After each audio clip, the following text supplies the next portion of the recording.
C'est parti. Bonjour Céline Bonnet, vous êtes directrice de recherche à l'Institut national de la recherche pour l'agriculture, l'alimentation et l'environnement, l'INRAE, au sein de la Toulouse School of Economics, et vous avez accepté d'intervenir dans le cadre de notre convention pour apporter un éclairage, une analyse qui est exempt de tout positionnement politique ou partisan. Vous êtes là en tant qu'experte et vous êtes très soucieuse de garder votre neutralité. Vous êtes là pour nous aider à avoir un éclairage, à nous, après les politiques, les élus, à nous en emparer et à en déduire les propositions et les solutions à apporter. Voilà, donc je vais vous poser une série de questions, chère Céline Bonnet. La première, pourquoi la diminution de la viande est, selon vous, un enjeu majeur pour les 10 prochaines années? Avant tout, avant de répondre à la question, bonjour et merci pour cette présentation et pour avoir précisé cette neutralité auquel je tiens particulièrement. Donc effectivement, je suis économiste à l'École d'économie de Toulouse et à l'INRAE. Et je travaille sur la consommation alimentaire en France et les filières agroalimentaires de manière plus générale. Donc pourquoi la diminution de la viande est un enjeu majeur pour les 10 prochaines années? Parce que l'agriculture et l'alimentation représentent un quart des émissions de gaz à effet de serre en Europe. Donc ça, c'est quelque chose qui est bien établi aujourd'hui et que parmi ces 25%, 80% sont dus à la production et la consommation de produits animaux. Donc on a un impact climatique de la production et la consommation de produits animaux qui est assez important en Europe. Pourquoi aussi la diminution de la viande est un enjeu majeur? Ça l'est également pour des raisons de santé. D'après l'Agence internationale pour la recherche sur le cancer, la consommation de viande rouge particulièrement et la consommation de viande transformée augmenterait les risques de cancer. Notamment par exemple le cancer colorectal qui est très affecté par l'excès de consommation de ce type de produit. Et il y a aussi tout un tas de littérature scientifique qui montre aussi des liens entre la consommation de viande et les maladies cardiovasculaires, le diabète ou l'obésité. Donc à la fois pour des raisons climatiques et à la fois pour des raisons de santé publique, l'Organisation mondiale de la santé recommande de limiter la consommation de viande et notamment la consommation de viande rouge et de viande transformée. Et juste pour vous donner un ordre d'idée, en France, plus de la moitié des gens qui consomment de la viande consomment au-delà des quantités recommandées. Donc, on a vraiment un excès de consommation qui a à la fois un effet important sur la santé des gens, mais aussi un effet important sur le climat. Alors du coup, comment réduire notre consommation de viande? Alors, ça, c'est une autre question et c'est un petit peu compliqué. Alors, la première chose, c'est qu'on peut imaginer réduire en fait tout simplement les quantités. Soit le nombre de repas incluant de la viande, mais aussi les portions, c'est-à-dire réduire la taille des morceaux de viande.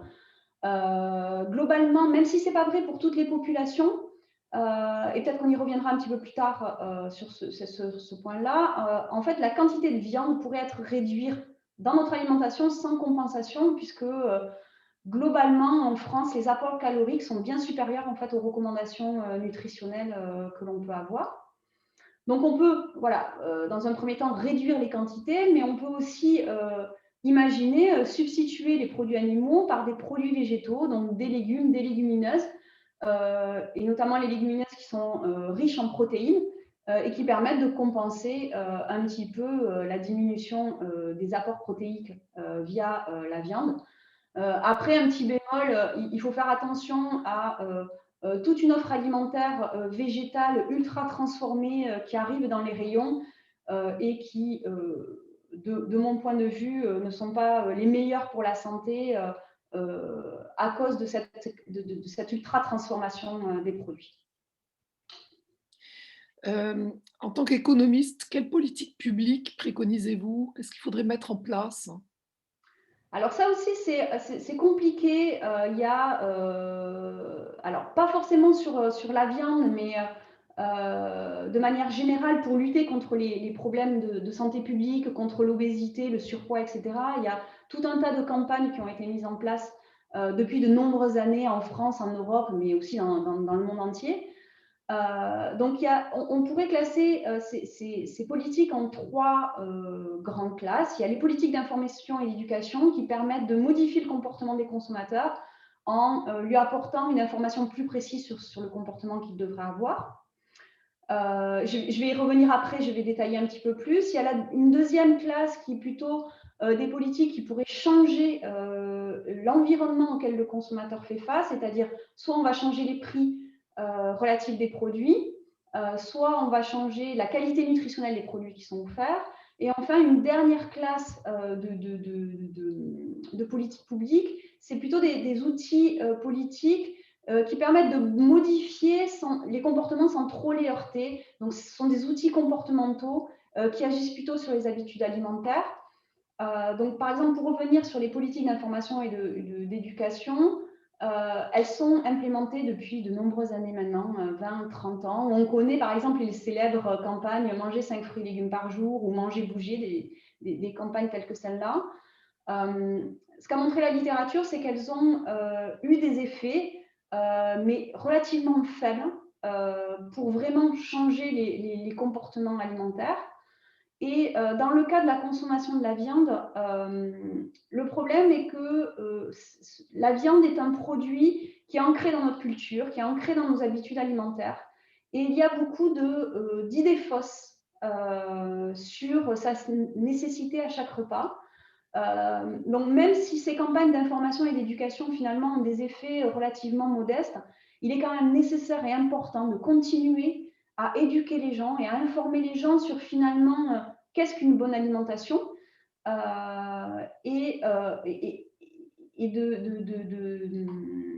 qu'il y a toujours une partie de la population qui est réceptive, en fait, à cette information. Et puis aussi, c'est important de continuer d'informer et d'éduquer parce qu'on peut toucher les nouvelles générations qui sont peut-être plus sensibles à des questions climatiques ou à des questions de santé. Et ces nouvelles générations pourront transmettre peut-être de meilleures habitudes alimentaires. Donc voilà, ces politiques d'information et d'éducation, elles sont importantes et il faut les poursuivre. Le deuxième bloc, donc, comme je disais, c'est plutôt des politiques fiscales qui permettent de modifier le prix relatif des produits, de taxer par exemple les produits qui ont une externalité négative forte, comme la viande pour l'impact carbone, et par exemple, subventionner des produits qui ont un impact carbone faible, comme les fruits et légumes, et ainsi permettre d'orienter les consommateurs vers une alimentation un petit peu plus végétale, les contraindre via des contraintes budgétaires, en fait. Voilà. Et la troisième classe, c'est changer les habitudes alimentaires via des outils comportementaux, des incitations. Donc il y a tout un tas, ça ce sont des outils qui sont très divers. On peut citer par exemple le lundi vert. C'est une forme de compromis qu'on signe avec soi-même de ne pas manger par exemple de viande le lundi. Il y a aussi par exemple les menus végétaux à l'école. Qui permettent aux enfants de leur faire comprendre que finalement la viande n'est pas forcément indispensable tous les jours. Puis aussi, par exemple, la mise en avant des produits végétaux, les menus végétaux, l'ordre des menus dans les restaurants, et notamment de mettre en avant, par exemple, les menus végétaux qui permettent aux gens finalement d'augmenter leur décision de choix envers ces menus, puisqu'on sait que l'ordre dans les décisions de choix est important. Donc, il y a toutes ces politiques publiques, ces outils qu'on peut mettre en œuvre. Et voilà. Et donc, il faut réfléchir à quel type de politique, pour quel type de population, et puis aussi peut-être un mix de ces politiques serait bien plus efficace plutôt que de se concentrer sur un type de politique. Et pour une catégorie de la population qui, nous préoccupe plus particulièrement, les plus précaires, est-ce qu'il y a, des dispositifs, en particulier à prévoir pour les embarquer, dans ces nécessaires changements d'attitude, alimentaire? Alors, c'est vrai que dans les outils que je vous ai présentés, ce sont des outils un petit peu globaux et il est vrai que des outils plus personnalisés qui prendraient en compte les caractéristiques des gens, alors notamment le fait que certaines populations sont à risque au niveau santé ou par exemple les plus précaires. C'est vrai que des politiques plus personnalisées seraient peut-être plus efficaces, mais aussi beaucoup plus difficiles à mettre en œuvre. Parce qu'il faut identifier les gens, etc. Donc, et c'est vrai que par exemple, les populations précaires ont un accès à l'information qui est peut-être plus difficile. Donc, vous avez à l'information, mais aussi aux recommandations nutritionnelles. Ils ont aussi un budget plus contraint. Et donc, par exemple, des politiques fiscales pourraient les heurter davantage. Parce qu'on sait très bien que les politiques fiscales, elles sont tout de même assez régressives pour les ménages précaires dont le budget alimentaire représente une part importante de leurs revenus. Donc en fait, l'idée peut-être pour ces populations, ce serait de mettre en place, si on pense par exemple à des politiques fiscales, ça serait de mettre en place des compensations pour ces familles-là avec des incitations pour des achats de produits végétaux. Donc, ça se faisait aux États-Unis à une époque sur des bons distribués aux familles précaires pour l'achat de fruits et légumes. Donc ça, ce sont des politiques qui peuvent être coûteuses à mettre en place, mais qui permettraient de préserver ces populations précaires. Donc il faut, dans toute politique publique, il faut réfléchir à comment elle affecte les populations hétérogènes. Est-ce qu'elle cible bien les populations à risque? Est-ce qu'elle ne heurte pas trop en termes budgétaires les populations précaires? Et essayer de mettre en place des outils un peu qui compensent les effets négatifs. Mais c'est vrai que c'est des questions qui sont pas évidentes. Et si on appliquait, ces paquets de mesures et en particulier une politique fiscale telle que vous la préconisez, quels sont les effets escomptés? Alors, depuis quelques années, dans la littérature scientifique et notamment en économie, il y a de plus en plus de travaux sur cette question-là. Pourquoi? Parce que il y a des politiques fiscales qui existent sur l'alcool, sur le tabac, et finalement, on se demande pourquoi il n'y a pas des politiques fiscales sur la consommation de viande ou sur les mauvais nutriments, alors que finalement, c'est aussi justifié que pour l'alcool et le tabac, parce que finalement, le coût social est à peu près similaire, globalement. Donc, c'est pour ça qu'il y a de plus en plus de gens, enfin de chercheurs en économie qui s'intéressent à ces questions-là. Et l'ensemble des études montrent des effets qui sont communs. C'est-à-dire que montre que une taxe, alors elles ne sont pas toutes comparables, mais grosso modo, on peut s'attendre à une diminution de l'impact climatique de l'alimentation d'environ 7% d'une taxe qui soit appliquée sur l'impact carbone des aliments. Ce qui est quand même assez loin des objectifs fixés par la Commission européenne d'une réduction de 20% des émissions de gaz à effet de serre en 2030. Donc, on peut pas, ça ne sera pas un instrument magique.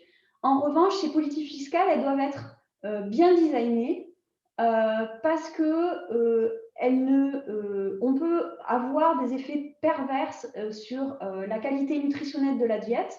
Par exemple, si on introduit une taxe qui est basée uniquement sur l'impact carbone des aliments, on peut, par exemple, subventionner des produits qui sont riches en calories et des produits ultra transformés et qui sont absolument mauvais pour la santé.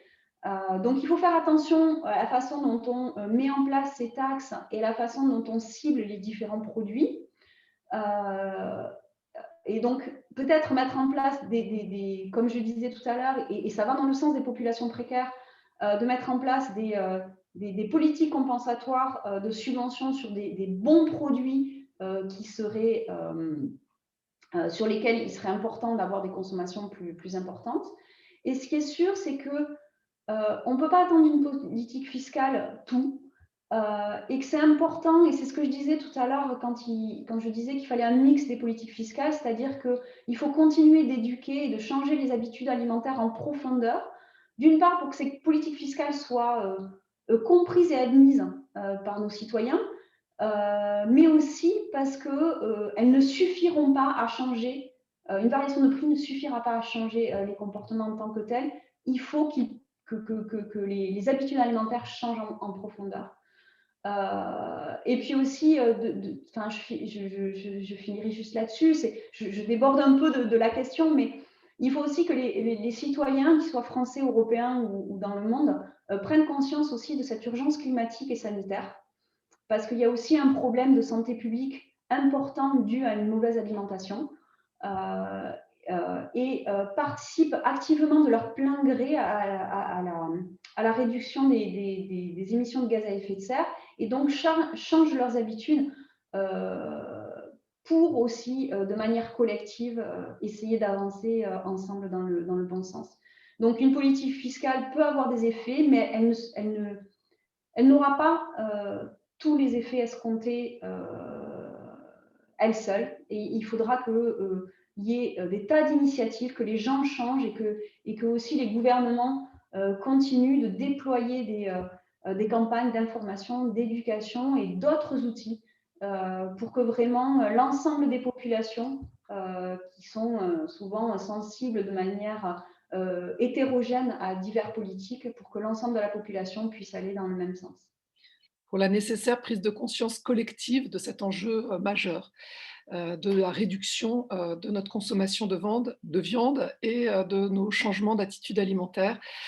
Chère Céline Bonnet, Madame la directrice, je vous remercie de cet éclairage. Avec Sans plaisir. doute, nous allons nous en saisir et nous allons prolonger nos débats et notre dialogue grâce à votre analyse précieuse. Merci beaucoup, Céline Bonnet. Plaisir. Vous venez quand vous voulez à Territoire de Progrès. Il n'y a pas de souci. Bonne journée. Au revoir.